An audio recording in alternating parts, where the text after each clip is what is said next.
Everybody can be seated. No.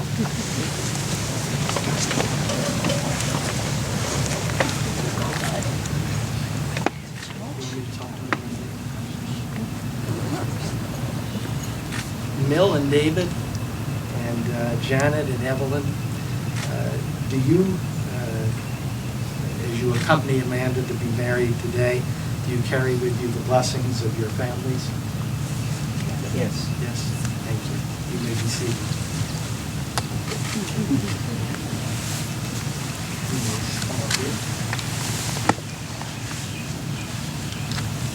Ladies and gentlemen, I may not be able to see you. I think you can see me. But I apologize for the sunglasses, but that's the only chance I've got of doing what I'm about to do. Good afternoon, and this is a beautiful and very special afternoon. On behalf of Amanda and Taylor, I welcome all of you to this joyous occasion. I'm so very pleased and very honored that Taylor and Amanda have asked me to officiate at their wedding. I'm Henry Green, a judge of the Superior Court in Washington, D.C. For nearly 2 years, from 2007 to 2009, I had the good fortune of coming to know Amanda when I worked for her, when she worked with me as my law clerk. We shared responsibility for shepherding the longest trial in the history of our court's history to completion, and I'm sure she saved me from innumerable missteps along the way. Now, the Court of Appeals hasn't told us yet whether we got it right, Amanda, but Amanda chose the preferred role in this enterprise, knowing that law clerks are never mentioned when the Court of Appeals reverses. Only the trial judge's name appears in bold letters. I came to know Taylor much more recently when my wife Karen and I met Amanda and Taylor for dinner this past January. Excuse me.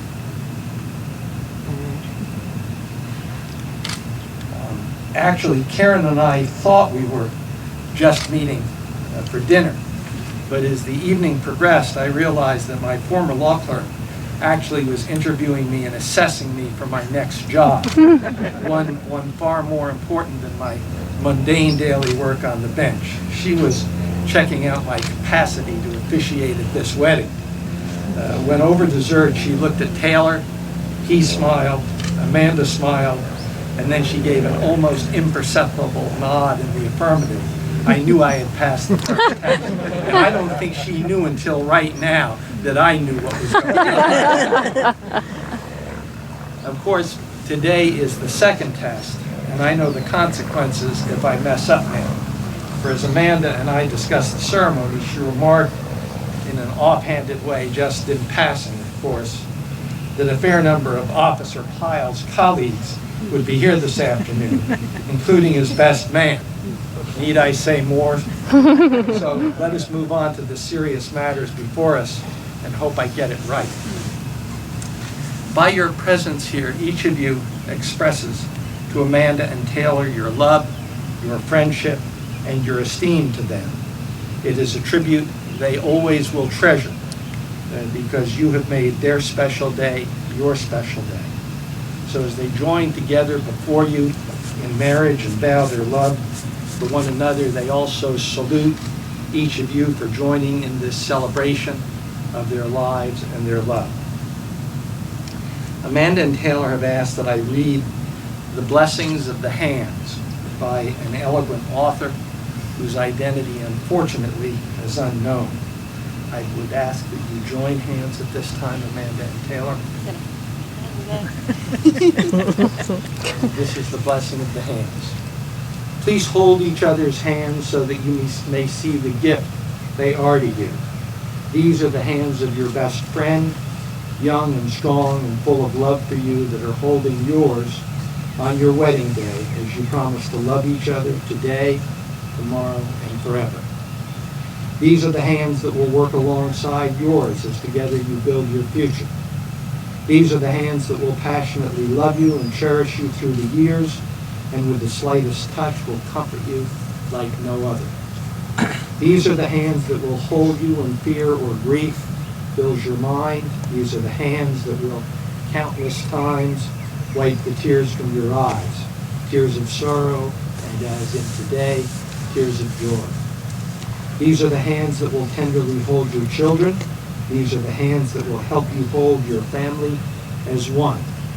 These are the hands that will give you strength when you need it. And lastly, these are the hands that even when wrinkled and aged, will still be reaching for yours, still giving you the same unspoken tenderness with just a touch. Amanda and Taylor, now it's time to really pay attention. Taylor, will you have Amanda to be your wife, to live together in the legal estate of matrimony? And will you love her, comfort her, honor and care for her in sickness and health, and forsaking all others, remain true to her as long as you both shall live? I do. Amanda, will you have Taylor to be your husband, to live together in the legal estate of matrimony, and will you love him, comfort him, honor and care for him in sickness and in health, and forsaking all others, remain true to him as long as you both shall live? I will. Taylor, please face Amanda and repeat after me. And I'm going to ask you to speak in a voice that everyone can hear because this microphone will not detect. I, Thomas Norman Taylor Piles, I, Thomas Norman Taylor Piles, take you, Amanda Witham Mady, take you, Amanda Witham Mady, to be my wife and my friend, to be my wife and my friend, my love and my lifelong companion. My love and my love, and my lifelong companion. my lifelong companion, To share my life with yours, to share my life with yours, to have and to hold, to have and to hold, from this day forward, from this day forward, for better, for worse, for better, for worse, for richer, for poorer, for richer, for poorer, in sickness and in health, in sickness and in health, to love and to cherish, to love and to cherish, till death do us part. till death do us part. This is my promise to you. This is my promise to you. Amanda, please repeat after me. I, Amanda Witham Mady, I, Amanda Witham Mady, take you, Thomas Norman Taylor Piles, take you, Thomas Norman Taylor Pyle, to be my husband and my friend, to be my husband and my friend, my love and my lifelong companion, my love and my lifelong companion, to share my life with yours, to share my life with yours, to have and to hold, to have and to hold, from this day forward, from this day forward, for better, for worse, for better, for worse, for richer, for poor, for richer, for poorer, in sickness and in health, in sickness and in health, to love and to cherish, to love and to cherish, till death do us part. till death do us part. This is my promise to you. This is my promise to you. Will you have some rings? We do. The circle of a ring is the symbol of the sun and the earth and the universe, of wholeness and perfection. It is worn on the third finger of the left hand because of an ancient Greek belief that a vein from that finger goes directly to the heart. Amanda and Taylor, these rings mark the beginning of a long journey together. Wear them proudly, for they are symbols which speak of the love that you have for each other. Taylor, would you take Amanda's ring and put it on the third finger of her left hand and repeat after me? This ring I give to you This ring I give to you, in token in token of my devotion and love. of my devotion and love. And with my heart, And with my heart, I pledge to you I pledge to you all that I am. all that I am. With this ring I marry you With this ring I marry you, and join my life to yours. and join my life to yours. And Amanda, would you please take Taylor's ring and put it on the third finger of his left hand and repeat after me? This ring I give to you This ring I give to you in token of my devotion and love. in token of my devotion and love. And with my heart, And with my heart, I pledge to you I pledge to you all that I am. all that I am. With this ring I marry you With this ring I marry you and join my life to yours. and join my life to yours. Amanda and Taylor, I hope and indeed I am confident that both of you always will respect the thoughts and the ideas and suggestions of one another. Be able to forgive. Don't hold grudges. Live each day sharing it together, and because From this day forward, you shall be each other's home and comfort and refuge, and your marriage will be strengthened by your love and your respect for each other. I note from your website, Amanda and Taylor, that you've certainly started out right. First, Amanda notes that the two of you, quote, had a couple of trials before we got to know each other. As somewhat of an old hand at this marriage business, let me say that it is the best time to have your trials, before you know each other and before you get married, not after. Second, it's hard to conceive of a more romantic engagement than that devised by Taylor when he took Amanda to a Pennsylvania bed and breakfast for her birthday, set up an occasion for horseback riding with a private guide, persuaded the guide to leave for a few minutes to, quote, adjust his saddle, persuaded Amanda to get off the horse when she had just gotten on the horse, took her to a creek bordered by wildflowers and proposed. How could anyone say no under those circumstances? And of course, Amanda did not. Taylor, it's clear you've got a handle on these relationship techniques. I would only add what the mentor of my life, Judge William Bryan, said before Karen and I were married 47 years ago. When I introduced him to her as my fiancé just before beginning my clerkship with him, he warmly greeted her and then immediately turned to me and said with some gravity and severity, "Remember what the old folks say, young man, when you get married, you can either be right or you can be happy."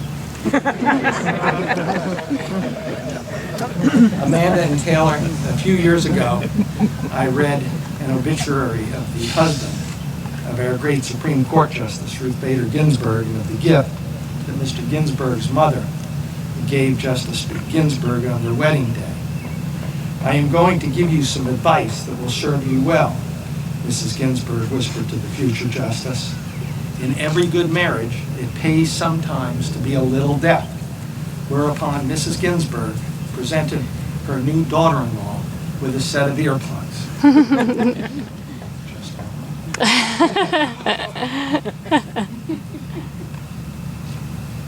And so, Taylor and Amanda, here they are. As one of your first decisions as newlyweds, I'll let the two of you decide. The two of you decide who should have custody of the earplugs, with suggestions welcome, of course, from any of your friends and relatives who want to give you their advice. For as much as Taylor and Amanda have consented to live together in lawful marriage and have witnessed the same before me by joining hands and giving their solemn promises to each other, and by giving and receiving rings, by virtue of the authority conferred upon me as a judge by the Congress of the United States, I pronounce them husband and wife. Taylor, you may kiss your bride. It's so beautiful. Ladies and gentlemen, it is my honor and my privilege and my joy to introduce to you Taylor and Amanda Piles. Let's celebrate. Congratulations.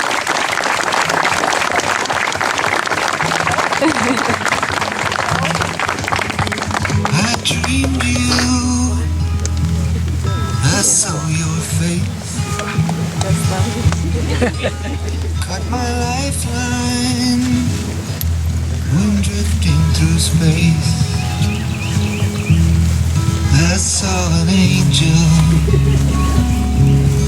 I saw my fate. I can only thank God it was not too late. Over mountains I floated away, across an ocean